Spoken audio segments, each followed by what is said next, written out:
Kumusta mga kapwa readers? I-click na ang subscribe at like button, pati na rin ang notification bell para laging updated sa kwento ng Mojuro, ang pagpapatuloy sa kwento ng Jujutsu Kaisen.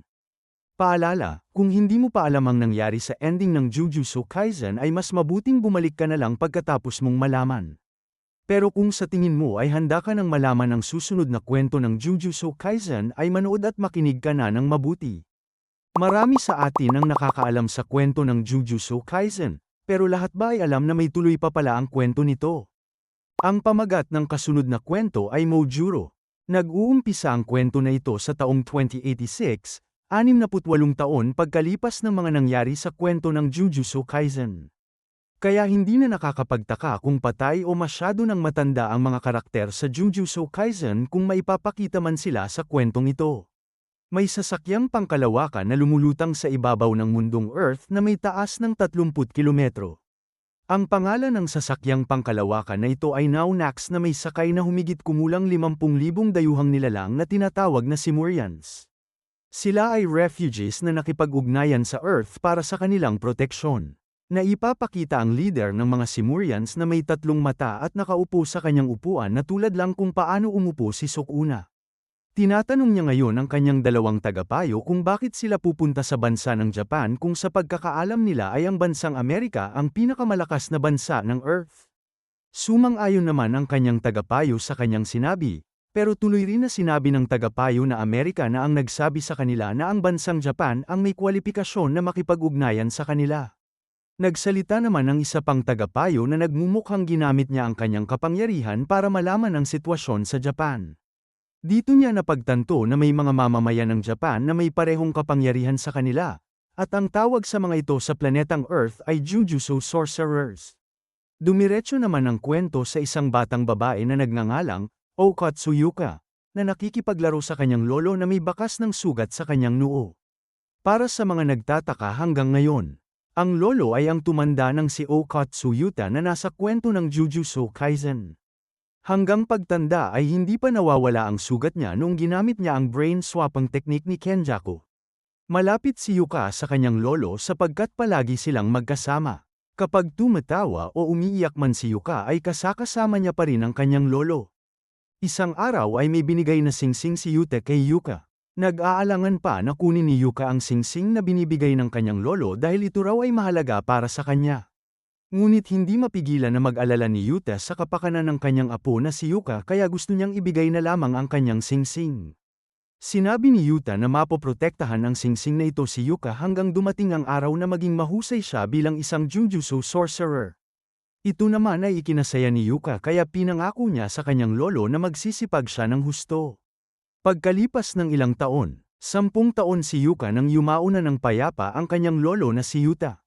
Habang nasa lamay ni Yuta, ay kinikwento ni Yuka na mas nauna pang yumao ang kanyang lola na si Maki kaysa kay lolo niya, at simula noon ay nag-umpisa na rin na mas humina si lolo niya.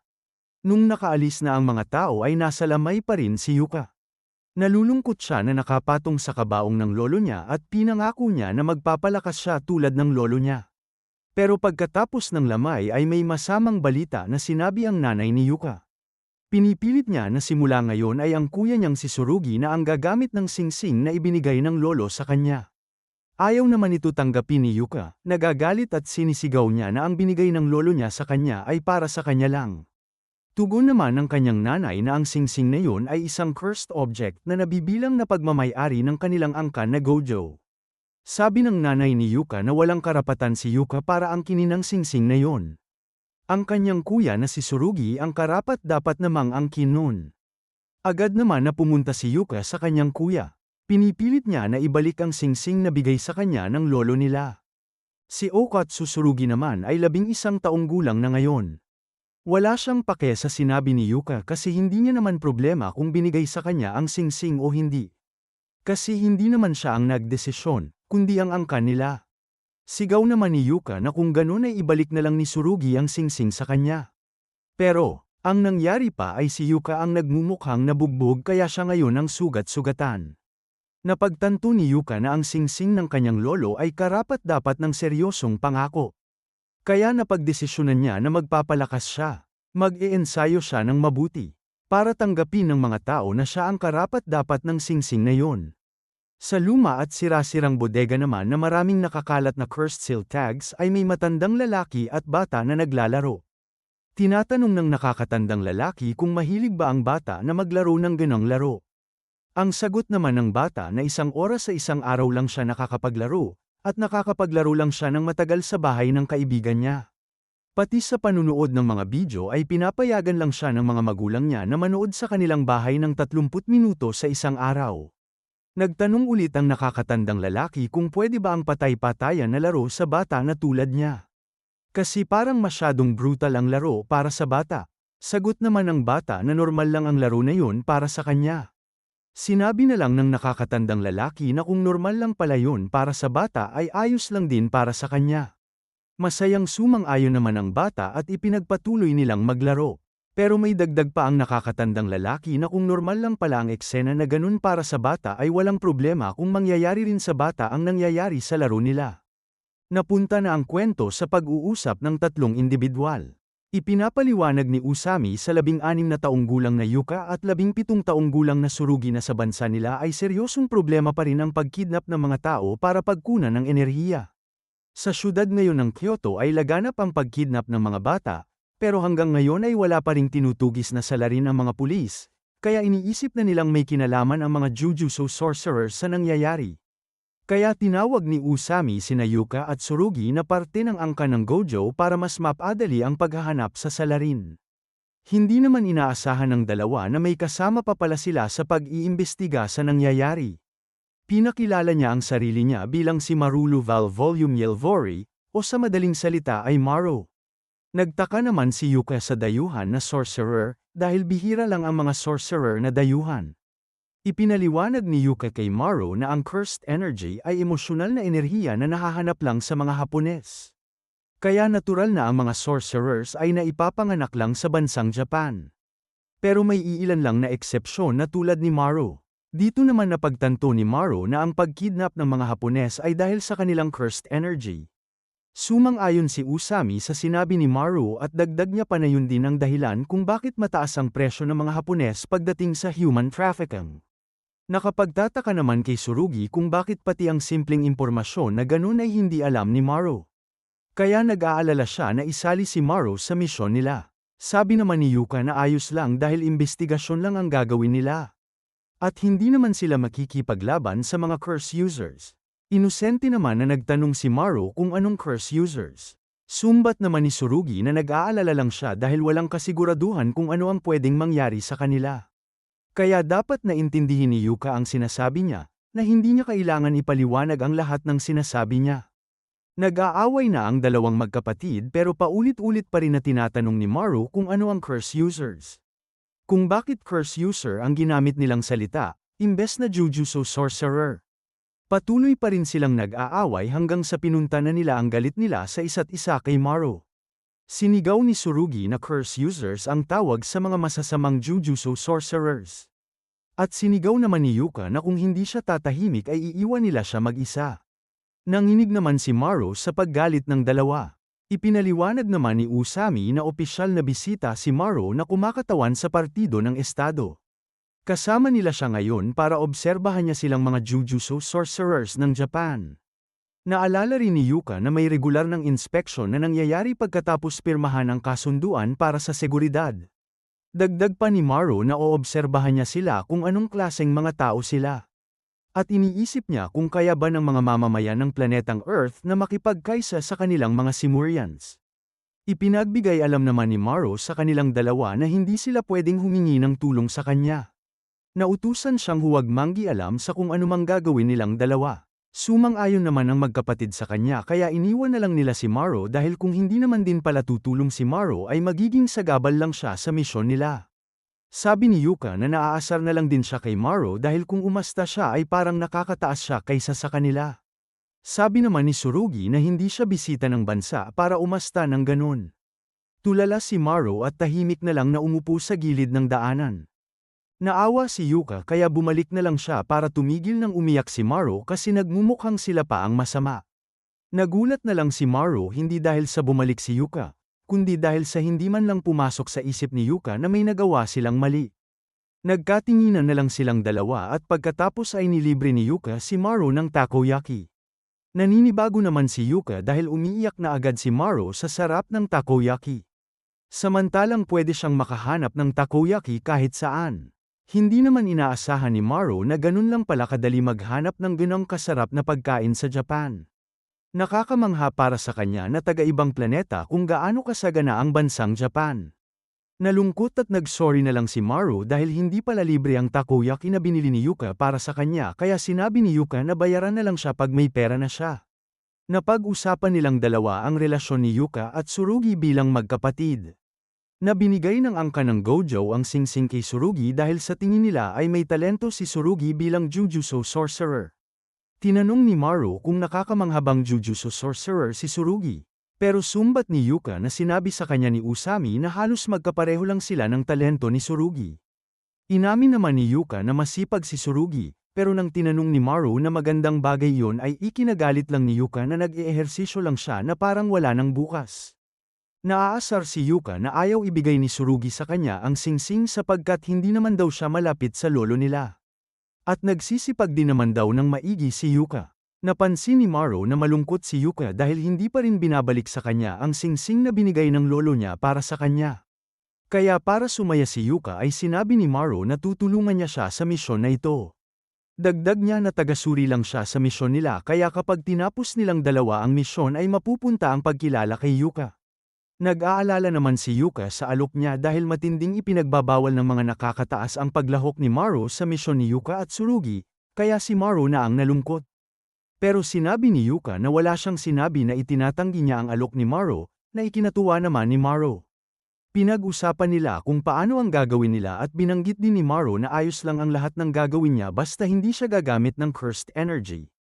Kaya nag-umpisa na ang dalawa sa kanilang pag-iimbestiga na hanapin ang kahit anumang bakas na konektado sa pagkidnap ng mga bata. Hanggang sa lumipas na ang ilang oras ay wala pa ring pag-usad sa imbestigasyon nila. Sinabihan ni Yuka na huwag matulog si Maru sa kalsada. Napansin ni Maru na may kinakalikot si Yuka sa braso niya kaya tinanong niya siya kung may nalaman siya. At tinanong naman siya pabalik ni Yuka kung saan niya gustong pumunta. Hindi na inisip masyado ni Maru ang tanong ni Yuka kaya sinasabi niya na lang ang direksyon na gusto niyang puntahan sa tuwing may paglikuan silang nadadaanan. Hanggang sa napatanong na si Maru kung ano ang ginagawa ni Yuka at may biglang inabot naman si Yuka sa kanya. Pinapakita nito na sinulat na ni Yuka ang mga direksyon na gustong puntahan ni Maru bago pa niya sabihin. Pero sinabi ni Maru na kahit nakakamangha ang ginawa ni Yuka ay wala pa rin itong kabuluhan at hindi makakatulong sa pag-iimbestiga nila. Galit na sinigaw naman ni Yuka na hayaan niya muna siya magpaliwanag. Ipinaliwanag ni Yuka na may kulam ang daan na dinadaanan nila. Ginagamit ng sorcerer ang kanyang kapangyarihan para utuin ang mga bata na pumunta sa kanya samantalang pinapalayo naman niya ang ibang tao. Napagtanto ni Yuka na ang kondisyon kung saan gumagana ang barrier technique ng sorcerer ay kapag dumaan ang isang tao sa isang partikular na daan.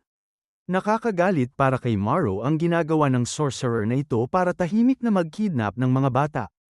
Pero namangha rin siya kay Yuka dahil naisip niya ang paraan ng pag-kidnap ng sorcerer at sinabi niyang isasaalang-alang na siya ng mga tao. Pinagmamalaki ni Yuka na madali lang naman ang ginawa niya at kahit sino ay makakaisip din ng naisip niya. Bigla naman nagpakita si Tsurugi na ikinasurpresa ni Maru. Hindi makapaniwala si Maru na pati si Tsurugi ay wala lang pake na iniwan siya. Yun pala ay napagtanto rin ni Tsurugi na may mali sa daan na dinadaanan nila. Nagulat si Maru na napansin ito ni Tsurugi. At habang nauna nang naglalakad si Tsurugi kaysa sa dalawa ay parang normal lang na malaman ng kahit sino na may mali sa daan. Nag-sorry si Maru kay Yuka at sinabihan naman siya ni Yuka na huwag siyang mag-alala dahil wala naman siyang ginawang masama. Napatanong si Yuka kung bakit nag-aalala si Maru sa kanya. Dito naman sinabi ni Maru na may nakababata siyang kambal. Ikinwento niya na hindi maganda ang relasyon nilang dalawa bilang magkapatid. At kahit ilang ulit niya subukan na ayusin ang relasyon nila ng kapatid niya ay hindi pa rin ito maayos-ayos. Tinanong ni Yuka kung ano ang rason ng pag-aaway nila, at sinabi lang ni Maru na dahil lang sa walang partikular na rason at ayon sa kapatid niya ay nakakaasar daw na malam niya siya. Sa isipan naman ni Yuka ay nakakalungkot dahil nakikita niya ang katangian na iyon ni Maru. Paliwanag ni Maru na nakakasakit sa damdamin na hanggang ngayon ay hindi niya pa rin maintindihan ang kanyang nakababatang kambal at hindi rin siya maintindihan nito. Iniisip niya na masasaktan lang si Yuka kung tuluyan na maging katulad niya siya, kaya gusto niyang tulungan si Yuka sa problema niya sa Singsing. At gusto niya rin tulungan si Yuka na ayusin ang relasyon niya kay Tsurugi. Sinabi naman ni Yuka na hindi ibig sabihin na porket mas lalong pumapangit ang relasyon ni Maru sa kanyang kapatid ay ipagpipilitan niya na ang opinyon niya sa kanya. Alam din ni Yuka na normal lang na mangyari ang mga ganitong bagay sa mga magkakapatid. Ikinagulat naman ni Maru kung gaano ka-insensitibo si Yuka. Ang iniisip lang ni Yuka ay kung paano makuha ang Singsing. Wala siyang pake kung ano ang mangyari sa kapatid niya. Ibinalita na ni Tsurugi ang nalaman nila sa mga nakakataas at sinarado na rin nila ang daanan para wala nang mabiktima pa na iba. Habang nilalagyan nila ng tip na pangharang sa daan ay hindi napansin ni Yuka na may tumatakbong bata na nakalagpas na sa tip na nilagay nila. Agad naman na hinabol ng tatlo ang bata, nang biglang may lumabas na dalawang malaking kamay na ikinagulat ng lahat. Kinuha ng dalawang malaking kamay ang bata at naglaho na sila ng walang bakas. Nag-isip si Tsurugi ng gagawin niya at sinabihan niya si Yuka at Maru na bumalik sila para balitaan si Usami dahil magpapatuloy siya para sundan ang bata. Gustong sumama ni Yuka pero pinigilan lang siya ni Tsurugi dahil gusto niyang ipakita kay Yuka na mas malakas siya kaysa sa kanya. Nagalit na si Yuka na pinagpipilitan niyang sumama siya nang biglang lumabas ulit ang dalawang malaking kamay at kinuha na rin si Tsurugi. Pero naiwan ang katana na hawak niya. Napagtanto ni Yuka na kung bakit naglaho rin si Tsurugi pero naiwan ang katana niya ay dahil tinataboy ng barrier ng curse user ang kahit anong bagay o tao na may sobrang cursed energy. Ipinaliwanag niya kay Maru na may espesyal na pisikal na katangian si Tsurugi. Siya ay klase ng Jujutsu sorcerer na walang cursed energy kaya nakikipaglaban siya gamit ang cursed tools. Para sa mga nagtataka pa rin, katulad ni Tsurugi si Toji Fushiguro o Maki Zena ng Jujutsu Kaisen. Umasta na lang si Yuka na parang walang pake sa kapatid niya at sinabi niya kay Maru na sundin na lang nila ang sinabi ni Tsurugi na ibalita kay Usami ang nangyari, at pagkatapos noon ay magpahinga na sila. Nagtataka naman si Maru sa sinabi ni Yuka na wala man lang siyang planong tulungan si Tsurugi. May plano pa sana si Maru na hanapin si Tsurugi pero sabi ni Yuka na wala na siyang motibasyon sapagkat nasaktan din siya sa huling sinabi ni Tsurugi at ikinatuwa pa niya na naiwan ni Tsurugi ang katana niya. Iminungkahi naman ni Maru na tawagan na lang nila si Usami pero sabi ni Yuka na nasa Tokyo na siya ngayon. Kung may malapit din na Jujutsu sorcerer ay tutulong naman sila. Sumbat naman ni Maru na hindi pa rin tama na hindi nila tutulungan si Tsurugi. Tumatanggi pa rin si Yuka na tulungan nila si Tsurugi kaya nagalit nang sumigaw si Maru na magsisisi si Yuka buong buhay niya kapag mamamatay ang kapatid dahil hindi nila siya tinulungan. Kahit gaano pa sila kalala mag-away ay siya lang ang nag-iisa niyang kapatid. Galit na sumbat ni Yuka na huwag ipilit ni Maru ang mithiin niya sa kanya. Iginiit naman ni Maru na wala naman problema sa taong may mithiin. At hindi naman ibang tao ang masasaktan kundi ang sarili niya lang din. Alam ni Maru na pwede siyang mapahiya at masaktan. Ipinayo ni Maru kay Yuka na may karapatan lang siyang sumuko kapag katapos niya lang na mapahiya at masaktan ng todo. Pero kahit na klarong narinig ni Yuka ang payo ni Maru ay itinatanggi niya pa rin na iligtas ang kuya niya. Napatahimik na lang si Maru at nalulungkot niyang inintindi ang sumbat ni Yuka. Pero may pahabol pa pala si Yuka. Hindi niya ililigtas ang kuya niya pero pupuntahan niya pa rin siya at susuntukin ang kanyang mukha. Natuwa si Maru sa buong sinabi ni Yuka at nagpatuloy na silang hanapin si Tsurugi.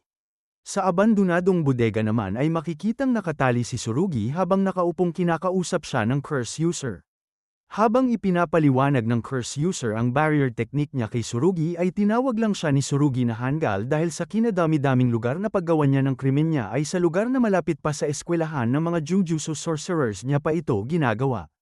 Pero sabi ng curse user na sa sitwasyon nilang dalawa ngayon ay kabaligtaran kung sino ang hanggal. Dagdag niya rin na ititigil niya na ang pagkidnap ng mga bata.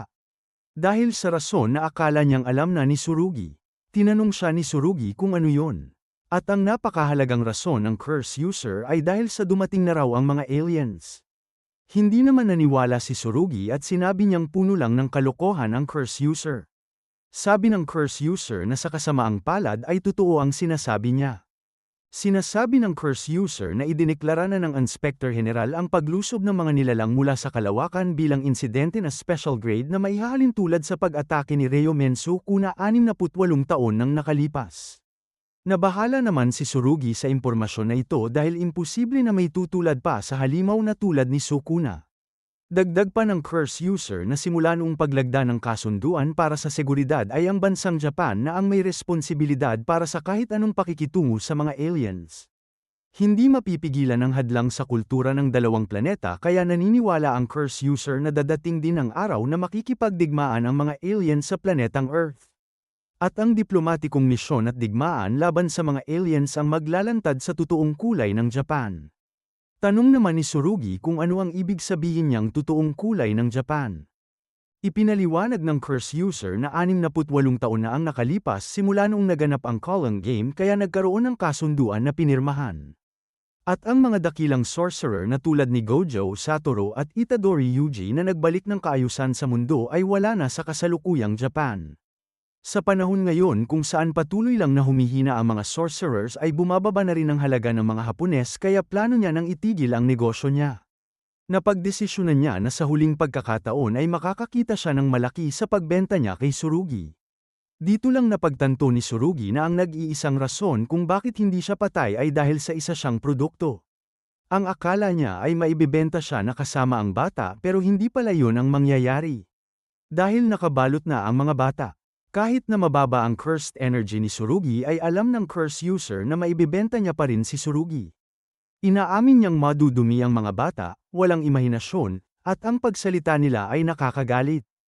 Inasar siya ni Tsurugi bilang nakakaawa at mas mabuti pa ang mga bata sa kanya dahil kahit ang mga bata ay kaibig-ibig.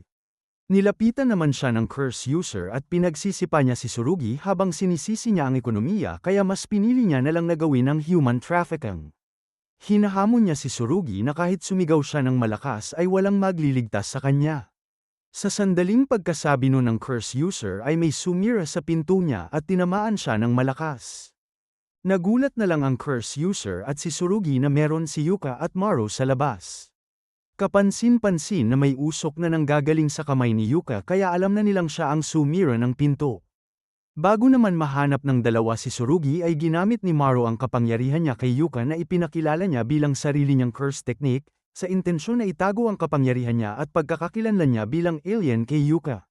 Ipinaliwanag ni Maru na ang teknik niya ang makakatulong sa kanila para mahanap si Tsurugi.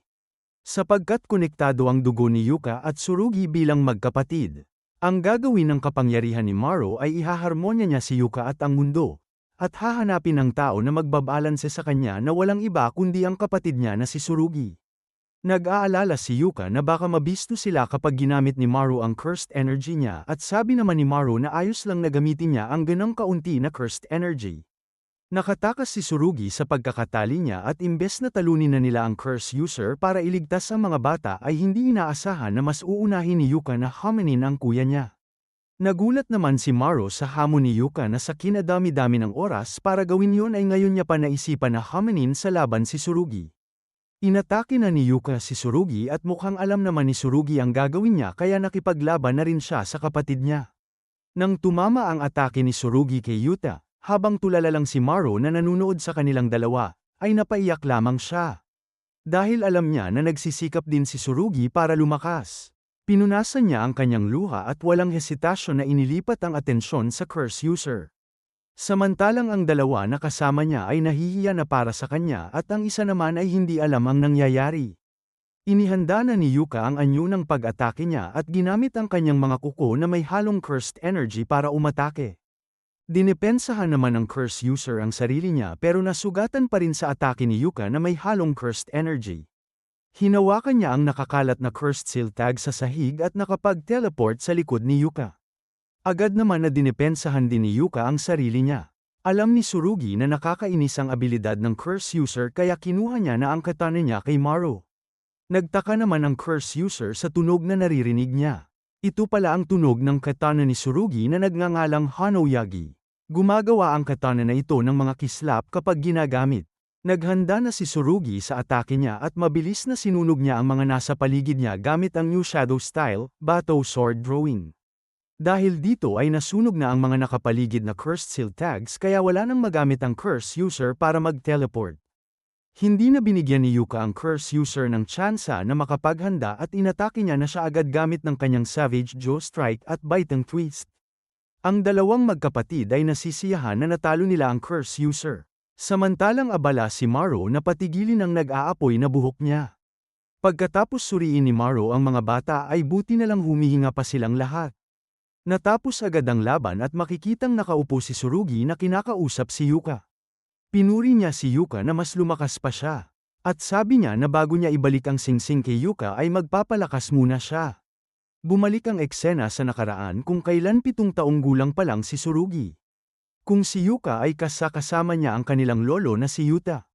Si Tsurugi naman ay masyadong lapitin sa lola nilang si Maki. Napansin ni Maki na katulad lang siya ng kanyang apo na si Tsurugi kaya pinayuhan niya ang kanyang apo na ang pagkawala ng isang bagay ay magiging lakas niya. Ngunit iyon ay magiging isang talim na makakasama rin sa kanya. Ang punto na gusto niyang sabihin ay mag-iwan pa rin si Tsurugi ng para sa sarili niya. Maipapakita na nalaman ni Tsurugi na ibinigay ni Yuta ang singsing niya kay Yuka. Sinabi niya sa lola niya na gusto niya rin na may ibigay sa kanya. Pero sabi ni Maki na ang singsing na yon ay proteksyon laban sa kasamaan. Kaya hindi na kailangan ni Tsurugi ng ganong bagay dahil malakas na siya. Ikinatuwa naman ni Tsurugi ang sinabi ng kanyang lola. Pero, sa araw na namatay ang kanilang lolo na si Yuta ay ibinigay ng nanay nila Tsurugi ang singsing ni Yuta sa kanya. Reklamo ni Tsurugi na hindi niya kailangan yon, pero sabi ng nanay nila na ang desisyon na yon ay utos ng angkan ng Gojo. Hindi mahalaga ang desisyon o kung anong iniisip niya. Tumakbo na lang si Tsurugi dahil alam niyang wala siyang magagawa sa desisyon ng kanyang angkan. Alam niyang sinanay siya ng kanyang lola na si Maki kaya hindi niya kailangan ng singsing ng lolo niyang si Yuta para protektahan siya. Kaya napagdesisyonan niya na lang na magpapalakas siya. Hanggang sa punto na ang angkan niya na mismo ang magsasabi na hindi niya kailangan ng singsing ni Yuta. Wala siyang magawa kundi humingi na lang ng tawad kay Yuka sa isipan niya. Dahil alam niya sa sarili niya na para kay Yuka dapat ang singsing na binigay sa kanya. May itatanong pa sana si Yuka kay Tsurugi, nang narinig nila na tinawag sila ng curse user na mga hangal, lahat sila ay mga hangal. At ang mga hangal ay mas mabuting mamatay na lang. Nang biglang may ginamit na teknik ang curse user na nagpakalat siya ng maraming anino. Ililigtas na sana ni Yuka at Tsurugi ang mga bata, pero mukhang hindi na sila aabot dahil sigurado na ang curse user na matutuloy ang plano niya. Hanggang sa may nagbukas na mata sa kadiliman. Ito pala ay ang pangatlong mata ni Maro na nasa kanyang noo. Walang nakakaalam sa abilidad ng pangatlong mata ni Maro pero agad nitong pinatumba ang curse user at siya ay nahimatay ng biglaan. Nagulat ang dalawang magkapatid sa abilidad na pinakita ni Maro. Napatanong na lang si Yuka kung anong abilidad ang ginamit niya. Samantalang si Tsurugi naman ay nag-aalangan na tinanong kung alien ba si Maro. Habang si Maro naman ay tinatakpan lang ang kanyang mata sa noo.